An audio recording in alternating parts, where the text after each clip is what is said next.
Hi, my name is Kristen and I want to tell you about installing our Retract-A-Gate. So we have two Retract-A-Gates. We have the one at the bottom of the stairs here, and it goes from a banister to a banister. So we have the adaptation kit,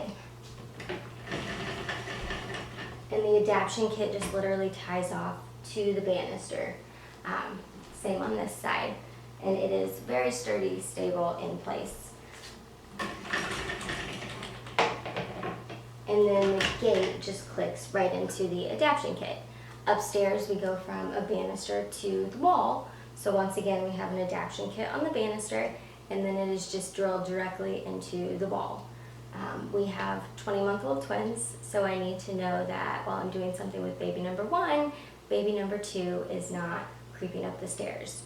And the Retract-A-Gate has been an absolute godsend for us. It is super easy to install and super functional, and we love it.